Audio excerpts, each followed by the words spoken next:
Hey everybody, it's your girl KurlyKass. If you're new here, welcome to my channel where I share my experiences as a mother, mental health clinician, and curly girl. If you're not new here, welcome back, Curl Fam. I'm so excited for today's video. We're gonna take a little bit of a break from my breastfeeding series and we're gonna dive into a quick video that I think is really important, especially when we're talking about tying in mental health and pregnancy. So today, my video is going to be about 7 things that you need to remember if you are expecting.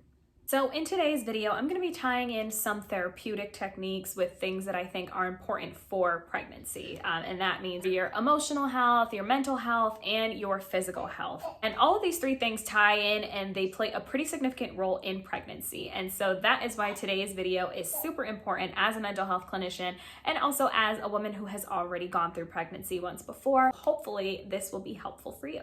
Now, the first thing that I think is really important to remember if you are expecting is to keep calm, be mindful, and stay grounded. So pregnancy can be a very anxiety-provoking process, especially if it's your very first time being pregnant for several different reasons. It might just be a lot of unknown that you're not certain of.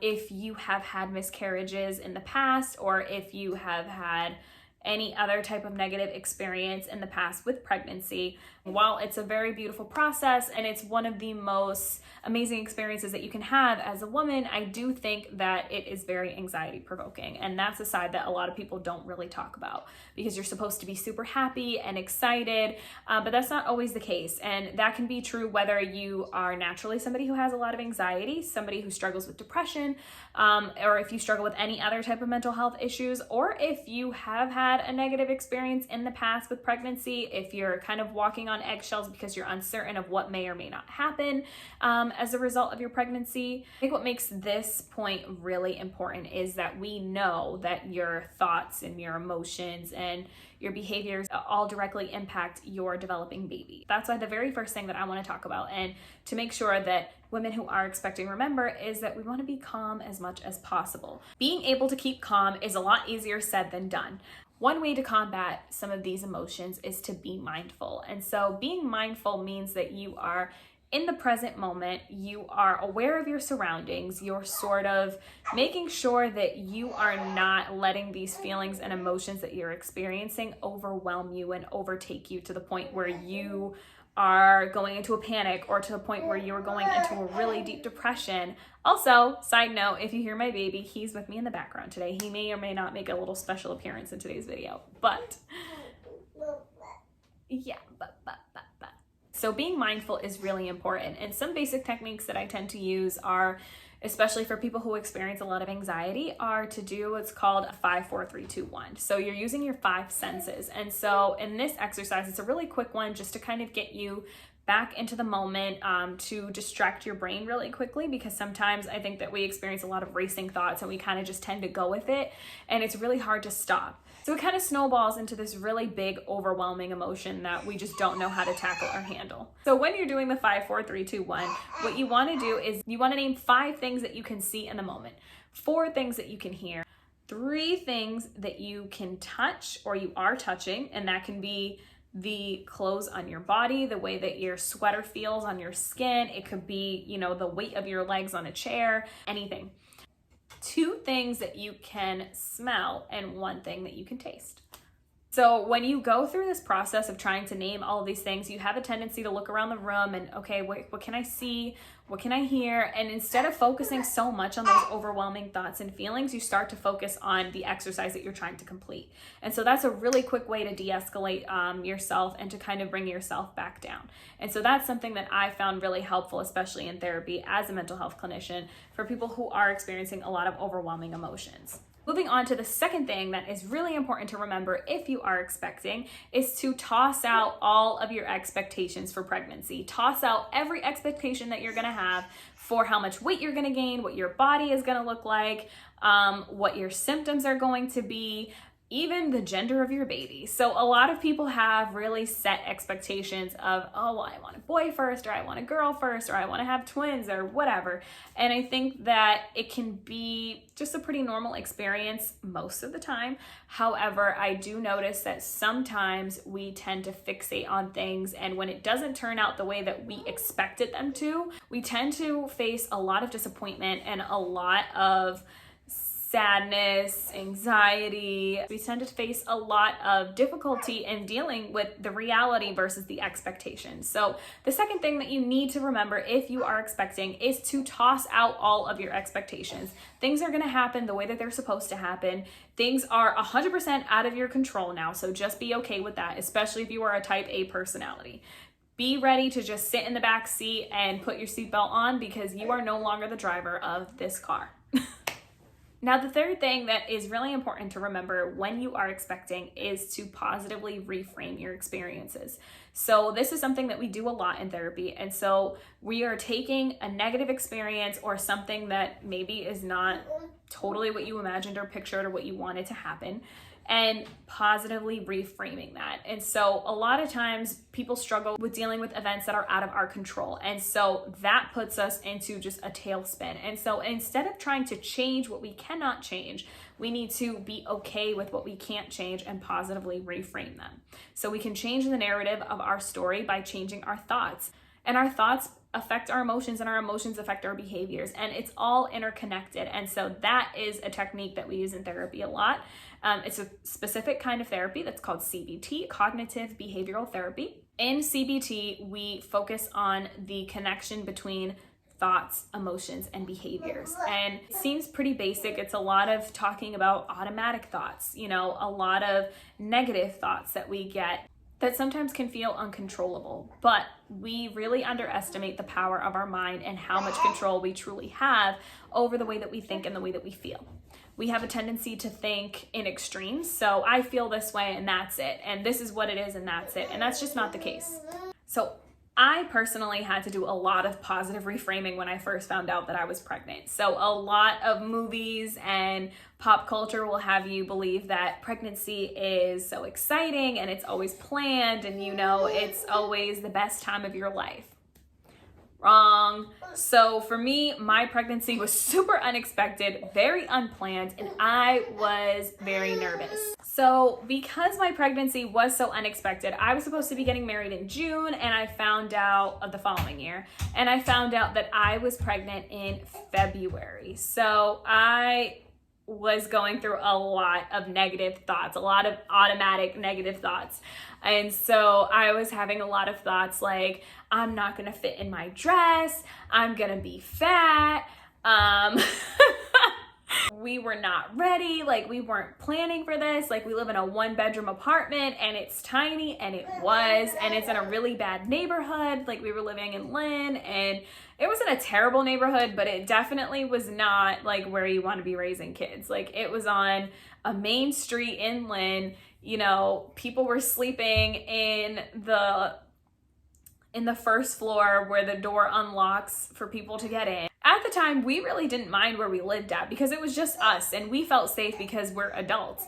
But I didn't feel comfortable with raising my baby in a 1-bedroom apartment with all of these problems and just not a good neighborhood. So I was freaking out about that. I had just started a new job. We were supposed to move to a new city and buy a building. And now I'm like, how are we gonna make all of this happen? We can't buy a building if we're gonna have a baby. So trust me when I tell you, I have had my fair share of anxiety and worry during pregnancy. So I'm coming from a place of, I've been there, done that, this is how you can deal, and this is how you can make the best of your situation. So positively reframing those thoughts was huge for me. So instead of having thoughts like, I'm never gonna fit in my dress, I'm gonna be fat, I was just thinking, well, now that'll just make me work even harder to get to the body that I wanna get to be able to fit in my dress. And instead of thinking, well, we live in such a bad neighborhood, I can't raise a baby in here, there's not enough space, we only have 1 bedroom, I thought to myself, okay, this is the opportunity to move closer to my family and to Anthony's family, because at the time we were living over an hour away. And I thought to myself, okay, now we can take our time and get a better apartment and a nicer apartment and, you know, make sure that we are prepared to bring this baby into the space that we're in. And instead of thinking, I just started a new job, this is gonna be terrible, I'm commuting to the city that we're supposed to move to, I thought to myself, obviously, things are not supposed to be the way that they are. And so I'm just gonna go with the flow and see where everything takes me. And I ended up in a beautiful apartment, which is way better than the one that I was at before. It has 2 bedrooms so that I have space for my baby and enough space for all 3 of us. It is much, much closer to my family and to his family, and we're no longer an hour and a half away from everybody. I also left that job and started a brand new job that is 5 minutes down the street, so I could come on my lunch breaks, you know, when quarantine wasn't happening. I could come on my lunch breaks, I could breastfeed my baby still. It just ended up being so much better than what it was, but because I didn't know at the time that things were going to just fall into place the way that they were supposed to, I had a lot of anxiety and a lot of negative thoughts. And so the way that you really want to combat those is to positively reframe as much as you can.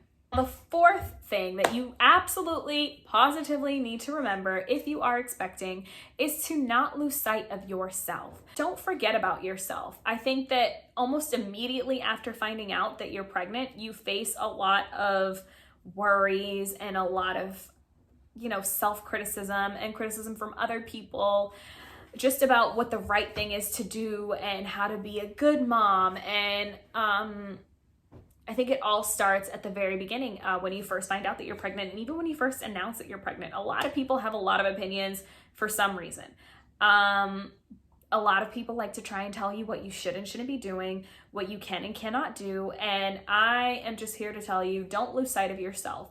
Do the things that make you happy, within reason, obviously, and to do what's best for you, because what's best for you will be what's best for your baby. I would rather my baby have a happy mom than a miserable mom who is trying to please everybody else and do everything the right way.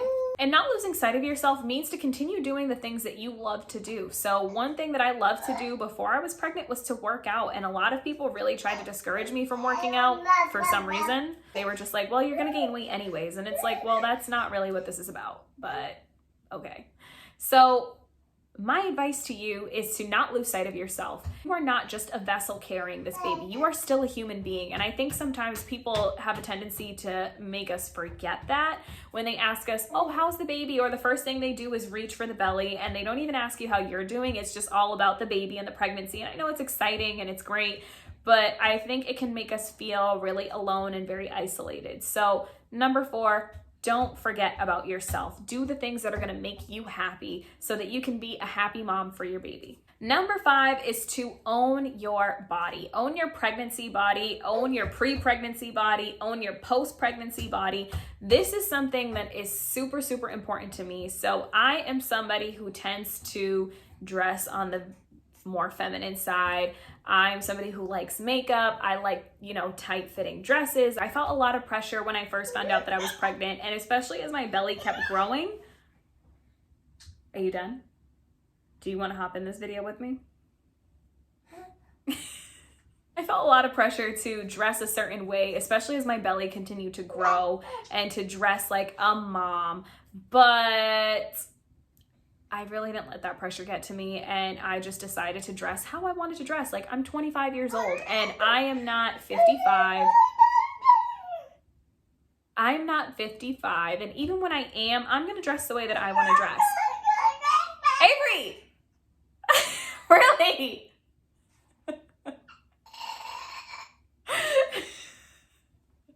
Really? It's not inappropriate. It's not hurting anybody else. And so I think that one of the biggest things that you can do is to keep your confidence up and own your body, own your belly, dress the way that you want to dress in the way that's going to make you feel the most confident and the most comfortable. Number 6 is to take care of yourself. And so this is something that we always put on the back burner. I feel like just as women in general. And then when we become moms, it becomes even more difficult. Avery had to make an appearance. Say, hey, everybody. Say, my name is Avery, baby. Yes. Yes, it is. Okay. So the one thing you want to do is to make sure that you take care of yourself. I feel like as women, we have a tendency to forget to take care of ourselves, and we put ourselves on the back burner a lot. And I feel like this becomes even more true when we become moms. We have a really difficult time with taking care of ourselves, and that means physically, mentally, emotionally, spiritually, all of these things. Like, invest in yourself and make sure that you are being the best you that you can be. The very last thing, and one of the most important things to do while you are pregnant, is to be intentional. So be the mom that you have always wanted to be. Be the mom that you always wish that you had. If you had a bad relationship with your mother, make sure that you take a really good look and process all of those feelings, all of those emotions, all of your thoughts behind that, because the last thing that you want to do is project your negative relationship with your mother and put that onto your relationship with your baby. If you didn't have a stable household, provide a stable household for your child as much as you can. If you didn't have a good relationship with your mom, make sure that you have a good relationship with your kid. That doesn't mean you need to overcompensate for all of the things that you didn't have as a child. What it means is, within healthy boundaries, you want to have a positive relationship with your child. Make sure that you are not carrying on any unresolved generational trauma. You need to break the cycle. Be the mom that you didn't have. Be the mom that you always wanted. Don't go into motherhood carrying all of this baggage, all of this trauma. Deal with your shit. Deal with what you need to deal with so that you can be present, so that you can be grounded, so that you can be mindful, so that you can be intentional, and so that you can be the best mom that you can be. Taking care of yourself emotionally, mentally, physically, all of these things are so important as you become a mother, whether it's for the first time, the second time, third time, fourth time. It's never too late to get it together. It's never too late to try and break that generational trauma. It's never too late to be intentional and to be mindful and to be grounded. It doesn't have to be your first pregnancy for you to be able to do that. So I really hope that you enjoyed this video and found it helpful. I hope that it reaches some of you who are struggling emotionally and mentally and even physically with pregnancy, because it's not what it's all cracked up to be. It's not all rainbows and butterflies and, oh, I'm so beautiful, look at my hair blowing in the wind with my beautiful belly. There's a lot of ugliness to pregnancy, and there's a really dark side that people don't talk about, but that is what we always talk about on this channel. You know, I'm always going to be real with you. You know, I'm always going to bring you the truth here on this channel. So if you found this video helpful, please, please, please give it a really big thumbs up. Comment below and let me know what you've struggled with in your pregnancies. What's helpful for you to remember? What was helpful in this video? Let me know your thoughts. Come and talk to me. If you like this video and you want to see more, please make sure you hit the subscribe button so that you can see my weekly videos on all things motherhood, curly girl, and mental health related. So bye everybody. I'll see you next time. Maybe. Maybe.